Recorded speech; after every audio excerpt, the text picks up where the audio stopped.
Drugs विरोधी अभियान 3 महिन्यापूर्वी आपण सुरू केलं, ज्यात दर आठवड्याला त्यासाठी जो टास्क फोर्स अपॉइंट केला आहे मोठा आहे, ज्याच्यामध्ये पोलीस अधिकारी आहेत, महसूल अधिकारी आहेत, मग इंडस्ट्रीचे लोक आहेत, शाळांचे प्राथमिक शिक्षण, माध्यमिक शिक्षण, महाविद्यालय असा एक मोठा ग्रुप आहे.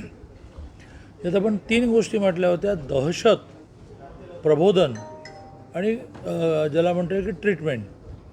त्यातला दहशत विषयामध्ये जिथे कुठे टीप मिळेल, आणि मग त्यासाठी मी थोडं माझ्या पर्सनल खिशामधून काही ऑफरही केली की जो टीप देईल त्याला आपण 10,000 रुपये देऊ.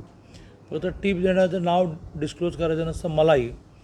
दर आठवड्याला या विषयाचे इन्चार्ज 3 जणं असं म्हटलं की आम्ही 30,000 काढून द्यायचे. त्यातून खूप टीप मिळत गेल्या, त्याच्यातून खूप दाढी पडल्या, जप्त केलेला माल जो आहे तो जाळला गेला. बरेच जण त्याच्यातले अजूनही जेलमध्ये जामीन होऊ देत नाही आपण. पण तरीही ही वरवरची मलमपट्टी आहे, खोलात खूप आहे असं आपलं मत असेल तर मी 24 तास अवेलेबल असतो. म्हणजे एक फोन तर खिशातच असतो. आणि त्यामुळे तुम्ही मला जर सांगितलं तर अशा एखाद्या मोठ्या घटनेमध्ये मी पर्सनलीसुद्धा साईटवर यायला तयार आहे. त्यामुळे एक आहे दहशत, दुसरा आहे प्रबोधन की ज्याच्यात खूप हेवी ॲक्टिव्हिटी झाली. शाळा कॉलेजमध्ये निबंध स्पर्धा, 2 मिनटाची फिल्म करणं, पोस्टर तयार करणं, जिंगल तयार करणं, अक्षरशः शेकड्याने हजारांनी मुलांनी सहभाग घेतला आहे. त्याच्यातच स्क्रुटिनी होईल, परीक्षण होईल.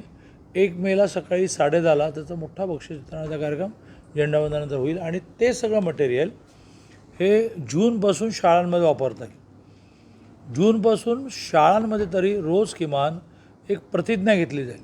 ती डिझाईन करतो आहे आपण की ड्रग्सचं सेवनापासून मी दूर राहीन, इतरांना ड्रग्सपासून परावृत्त करेन, अशी एक प्रार्थना ही सगळ्या माध्यमिक आणि प्राथमिक शाळेमध्ये व्हायला पाहिजे.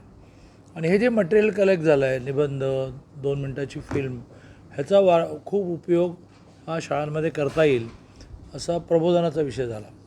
तिसरा विषय जो आहे त्यात आपण थोडे मागे आहोत, आज जरा स्पीड पकडला, तो म्हणजे एक क्लिनिक आपल्याला काढायला लागेल.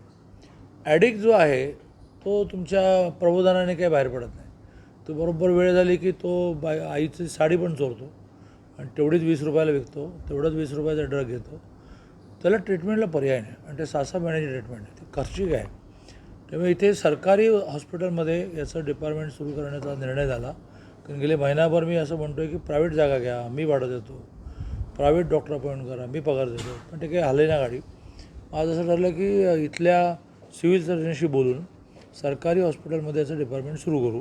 त्याचं मात्र मी पुढच्या आठवड्यात खूप कडक फलक घेणार आहे. कारण अनेक पालक मुळात भीतीने, लाजेने, लोकभावना म्हणून सांगतच नाही की आपल्या पोराला अशी सवय लागली. सेकंड थिंग, त्याचा खर्च आणि सातत्य एकदा नेल्याने काय होत नाही, हे इतकं आहे की ते सामान्य पालकाला परवडणार नाही. तर त्याच्यावर काम करतो. आता एक आणखीन टास्क फोर्स अपॉइंट केला आहे क्राईमच्या विरुद्ध, ज्यातही मी असा दावा करेन की लगेच शोध लागणं होऊ नये यासाठी दहशत हा एक भाग आहे. लगेच शोध लागणं, लगेच चार्जशीट तयार होणं, लगेच कोर्टामध्ये केस जाणं, हे खूप वेगाने आता सुरू झालं. आणि त्यामुळे गेल्या 3-4 महिन्यामध्ये घडलेल्या घटनेचा शोधच नाही लागला. असं झालेलं नाही, अपवाद असेल तर मला माहीत नाही. पण ड्रग्ज आणि क्राईम दोन्ही विषयामध्ये आपलं म्हणणं वेगळं असू शकतं. कारण पत्रकारांनी कधी समाधानी व्हायचंच नसतं तर तो पत्रकारच नाही. तरी ते हे झालं तर मग हे का नाही झालं ते असं म्हणायचं असतं. पण ते त्यांनी म्हणा, आम्ही प्रशासनाची मान पकडू की असं कसं काय तुम्ही म्हणता. त्यामुळे सगळ्या शस्त्रांचे परवाने चेक करणं झालं आहे. 25% शस्त्रांचे परवाने आम्ही उडवतो किंवा त्यावेळेला तुम्हाला आवश्यकता होती, आता काय आवश्यकता आहे, मग तुझा बाप गेला तर तुला कशाला पाहिजे, असं कलेक्टर खूप काम करत आहे.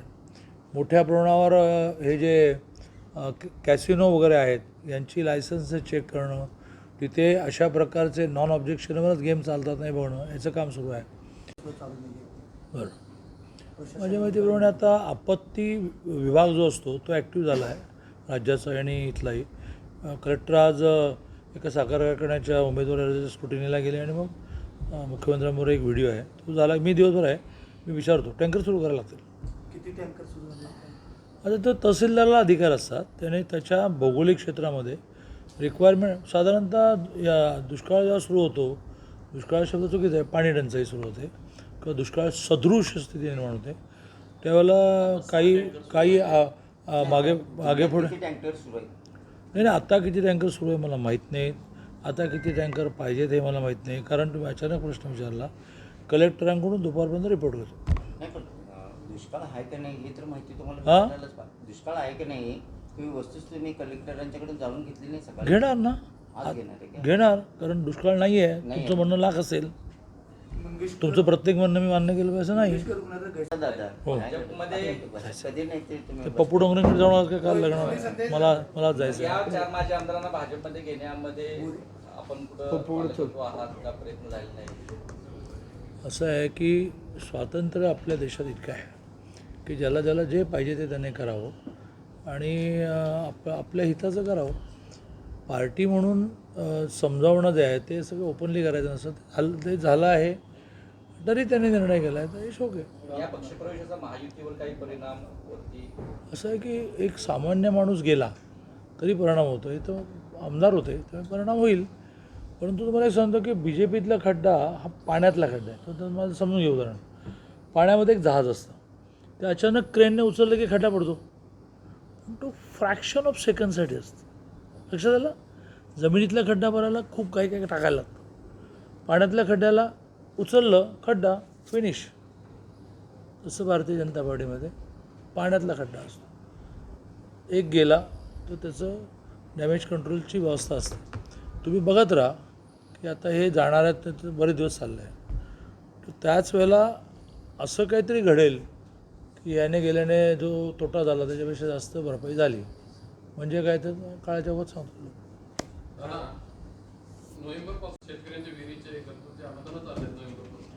आता कसं झालं, एखादी आढावा बैठक असल्यासारखी पत्रकार परिषद चालली आहे.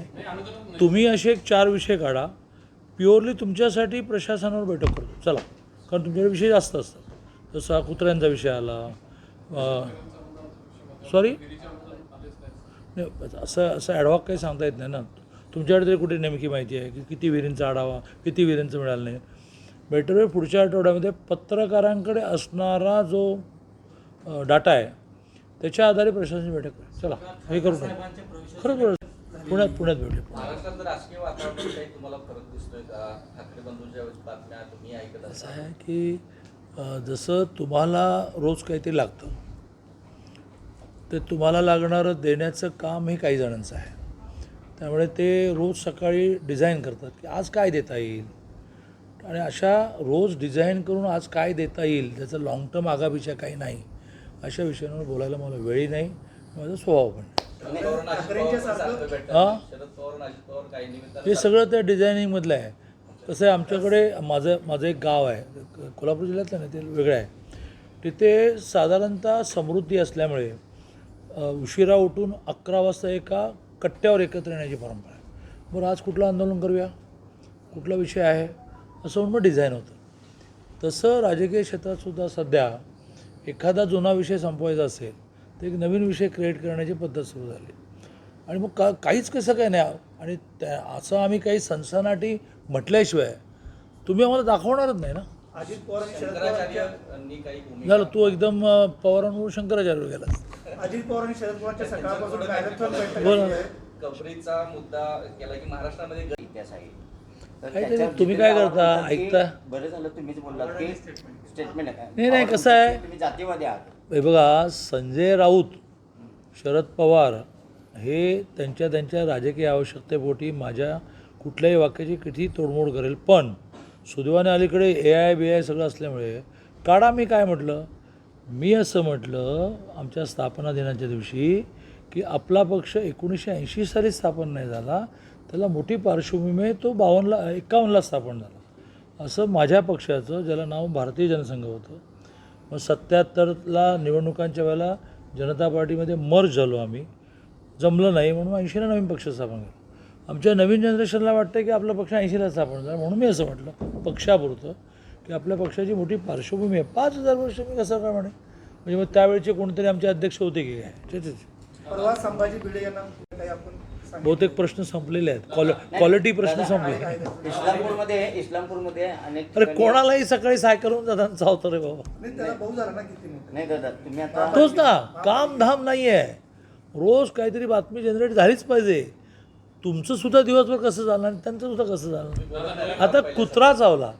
आता सकाळच्या वेळेला जे कोणी जातात त्यातल्या निम्म्या लोकांना ती भीती आहे. आपल्याकडे तो कायदा आहे की कुत्र्याला मारायचं नाही, कुत्र्याला लांब सोडायचं नाही.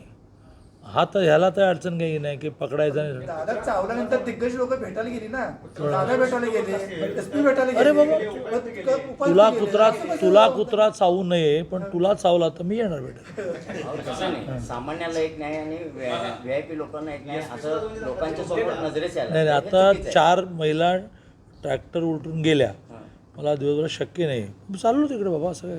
नाही, पण या सांगली महापालिका परिसरामध्ये लहान मुलांना सुद्धा, शालेय विद्यार्थ्यांना सुद्धा अनेक वेळा भटक्या कुत्र्यांनी चावलं. लोकांनी त्या दारात येऊन आंदोलन केलं तरी सुद्धा त्या महापालिकेने आता महापालिकेकडे वस्तुस्थिती अशी आहे की फक्त 2च गाड्या आहेत डॉग वॅन आणि 7 कर्मचारी आहेत. मग मिरजेला 2, सांगलीला 2 आणि कुपवाडला 2 अशा पद्धतीने आणि एक असा स्टेबल असतोय, तो रजेवर गेलेला असतोय. मग ह्या 6 लोकांच्यावर महापालिकेत डॉग वॅनचं काम आणि महानगरपालिकेला यावर्षी नियोजनमधून यासाठी जास्त पैसे देऊ, गाड्या घ्यायला लावू. आणि पण माझ्या माहितीप्रमाणे पकडायला परवानगी नाही आहे. पकडल्यानंतर तुम्ही नेलं तर पुन्हा तिथे आणून सोडायला. पण गाड्यांमुळे अडचण असेल तर जसं पोलिसांना दरवर्षी आपण खूप गाड्या देतो, महानगरपालिकेनं ह्या कुत्रे पकडणाऱ्या गाड्या देऊ. पण काय चला माझं प्रॉमिस ह्या मे एंडपर्यंत निधीचं वाटप करायचं करू नको. आम्हाला व्हिडिओ सुद्धा मागून दमलो. आपण आता प्रत्येक वेळेला 2 गोष्टी करू.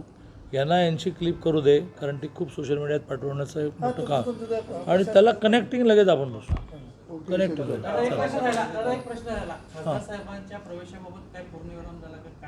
नाही, खासदार साहेबांच्या प्रवेशाचा विषय कधी नव्हताच. ऑफर तर काय मी तुम्हाला पण देणार. खासदार विशालदादा पाटील यांनी भारतीय जनता पार्टीमध्ये यावं. मुळात ते अपक्ष असल्यामुळे पार्टी देता येत नाही, त्यांना सहयोगी व्हावं लागेल. यासाठी ते तरुण आहेत, हुशार आहेत, खूप प्रश्नांची जाण त्यांना आहे. त्यामुळे मी असा एक चांगला माणूस यावा यासाठी सारखं म्हणतच राहणार. त्यामुळे तो विषय काही सुरू झाला नाही आणि विषय काही बंदही झाला नाही. संजय काका पाटील आता अजित पवारांच्या राष्ट्रवादीमध्ये आहेत, त्यामुळे त्यांचं पुनर्वसन अजितदादांनी करायचं आहे. जुने नेते, जुने मित्र असल्यामुळे अजितदादांच्या पुनर्वसनामध्ये, अजितदादांनी त्यांचं पुनर्वसन करण्यामध्ये आम्ही अजितदादांना मदत करतो. नाही, एक सांगलीच्या जनतेमध्ये एक असा चर्चा त्यावेळेला कोणालाच मंत्रिपद दिलेलं नाही आहे, पण रोज राज्यातले सगळे मंत्री या सांगलीतच असतात. मग त्यांच्या डिपार्टमेंटच्या काम चालू नाही नाही ते त्यांच्या डिपार्टमेंटच्या कामासाठी येतात. मी पालकमंत्री म्हणून येतो, जयकुमार गोरे ग्रामविकास म्हणून येतात. अजून कोणी येत असेल, समजा आमचे सावे आले तर ते त्यांच्या डिपार्टमेंटच्या OBC कामासाठी येतात.